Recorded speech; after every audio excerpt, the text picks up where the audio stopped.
Hello everyone, good morning. स्वागत छ फेरि पनि हाम्रो उस्तै भिडियोमा, आमा छोराको उस्तै भिडियोमा। अनि त्यही हो, हाम्रो ड्युटी चाहिँ आज पनि घाँस काट्न आएको छौँ। आज चाहिँ बिहानै घाँस काट्न आएको, खाजासाजा खाएर। अनि घाँस काट्न चाहिँ आएको कि साथीहरू, अलिक भिरालो भिरालो छ जमिन। अनि विज्ञान बस्यो भने यस्तो घोप्टो पऱ्यो भने लड्न खोज्छ। अब म के गर्नु, केही आइडिया आइरहेको छैन मलाई। म के गर्नु, रोडमा राखौँ भने रोडमा गाडीहरू आइरहेछ, बाइक, बुलेरो, ट्र्याक्टर, टिफर त्यस्तो चलिरहेछ। अनि अब यतिकै बस्नु भने म घाँस काट्नु पर्यो। अनि म के गर्नु, तनावमा छु है, तनावमा। मलाई जस्तो तनाव कसलाई होला र जस्तो लाग्छ घरिघरि। हुन त सबैलाई हुन्छ, तर यतिखेरको यो तनाव चाहिँ मैले के गरी हल गर्नु। हे भगवान्, भगवान्कै नाम लिनु मन लाग्छ, के गर्नु। सानो तिमी यहीँ बस, ममा घाँस काट्छु भनौँ भने यहाँ सजिलो ठाउँ छैन, छ त छैन। सानो त्यसरी बस्छ, काट्नुपर्ने हो कि। अलिक भिरालो छ नि त, यो सम्म भएको भए चाहिँ विज्ञान बस्थ्यो। घाँस त छ कि टन्ने, यिनीहरू सबै हो काट्नुपर्ने बाख्रालाई।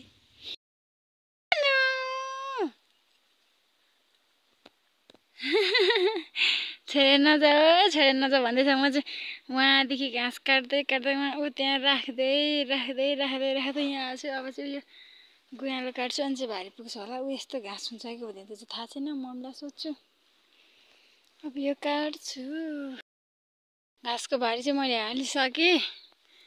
विज्ञान चाहिँ आमासँग गयो। आमा चाहिँ उतै मासतिर खरघाँस काट्नु भएको थियो भने म चाहिँ यहाँ बाख्रालाई काटेको थिएँ रोड मुखतिर। अनि उसले मेरो हँसिया ल्याइदिनु हो भनेको छ। उयोलाई हँसिया भन्छ कि, यो चाहिँ भुत्तो चक्कु हो, लाग्ने भयो त कहाँ दिन्थेँ र म। यो भुत्तो भएर चाहिँ उसलाई खेल्न दिएको। अनि उसले घाँसहरू जाँदै बोक्ने गर्छ क्या, हामी घाँसहरू हिँडेको देख्दाखेरि।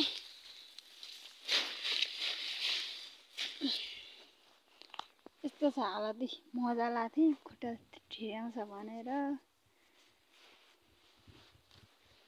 अब चाहिँ घर जान्छु साथीहरू। म नि घरमा गएर माम पकाउनु छ। म त छोडेर नजाऊ है, छोडेर नजाऊ भन्छ विज्ञान। म विज्ञानलाई छोडेर कहाँ जान्छु त। म यतै घाँस काटेको के विज्ञान।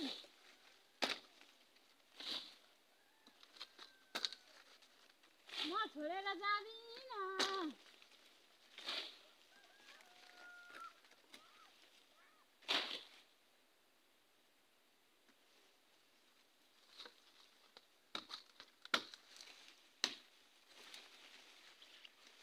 छोडेर कहाँ गयो ममा?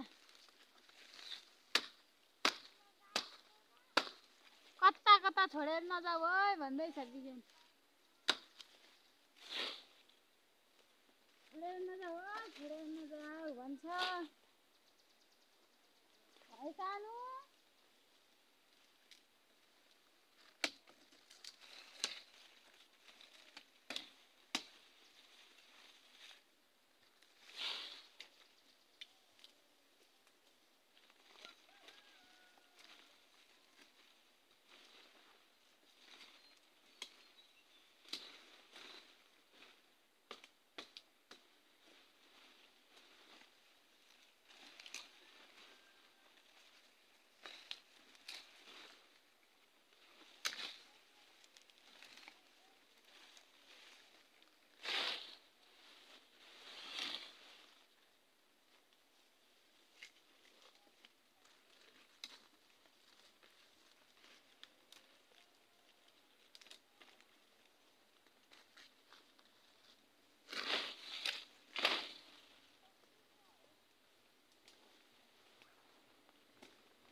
अब चाहिँ घाँस जम्मा गर्छु। एक ठाउँमा घाँस जम्मा गर्छु, भारी हाली हेर्छु पुगेछ कि छैन।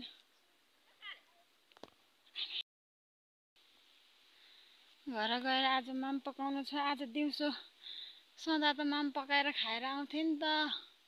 आज लुगा धुनु छ के दिउँसो, हिजो धुएन। आज लुगा धुनु छ, बाबुलाई नुहाइधुवाइ गर्नु छ। त्यही भएर चाहिँ बिहानै घाँस काट्न आएको। फेरि धेरै टाढा होइन नि त, यहाँ नजिकै हो रोडको बाटो। अब चाहिँ घर जान्छु। घर आइपुग्यो। यस्तो छ कपालको हालत। पुगेर अब कपाल बाँध्छु अनि बढार कुटार गरेर चाहिँ माम बसालिहाल्नु पर्यो। पछि भोक भोक लाग्न थाल्यो क्या।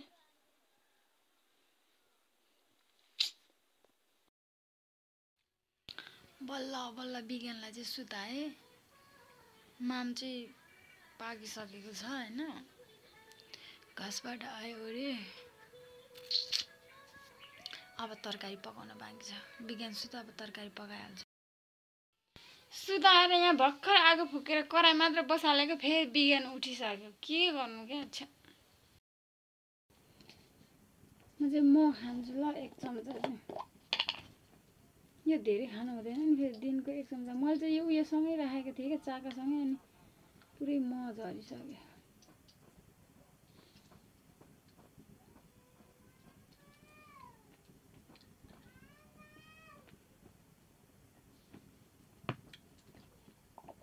फेरि यो धेरै खानु हुँदैन नि, बिख हुन्छ।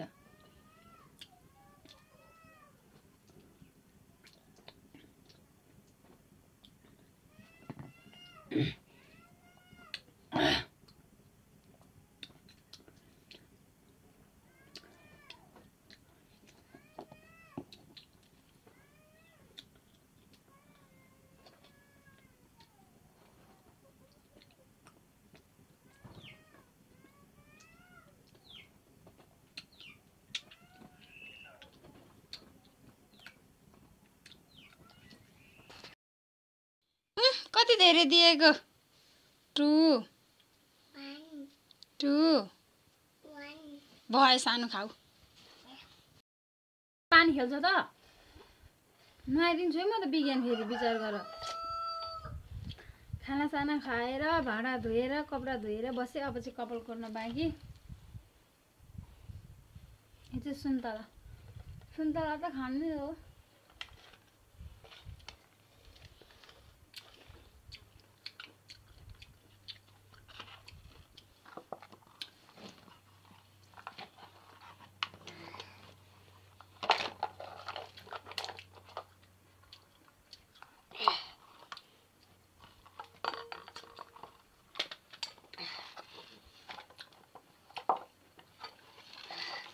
लुगा हेर बिज्ञान, लुगा हेर। अघि भर्खर लगाएको लुगा हो कि होइन? केही टेर्दैन बिज्ञान त। आज भरे चाहिँ म सेलरोटी बनाएर खान्छु।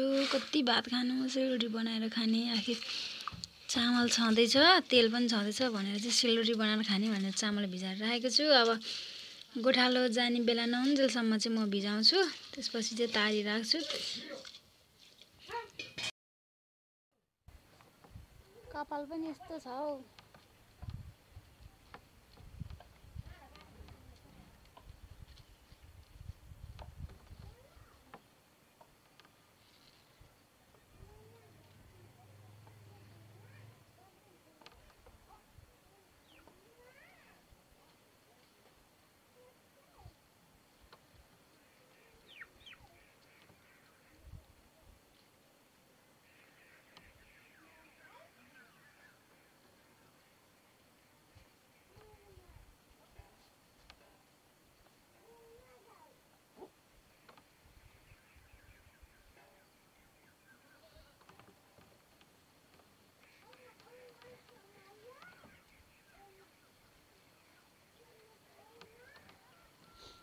मेरो बुढोले भनेको म धेरै केयरलेस भएँ रे।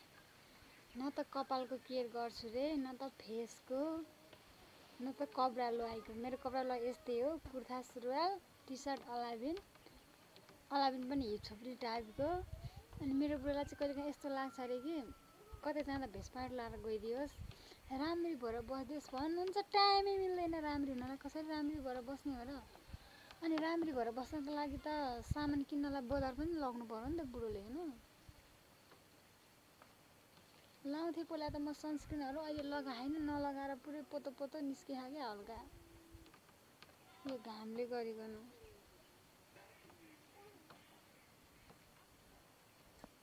कपाल झरेर त्यस्तै छ निकै केयरलेस भयो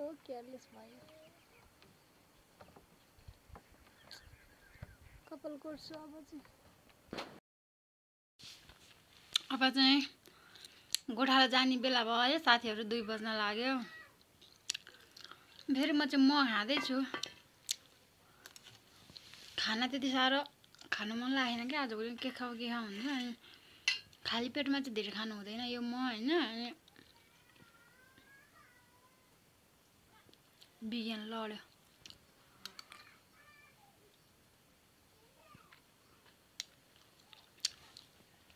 खाली पेटमा चाहिँ धेरै खानु हुँदैन यो खानाहरु खाइसकेपछि चाहिँ 1-2 चम्चा भन्दा धेरै खानु हुँदैन है थोरै खाएमा औषधि धेरै खाएमा बिख हो क्या यो चीज चाहिँ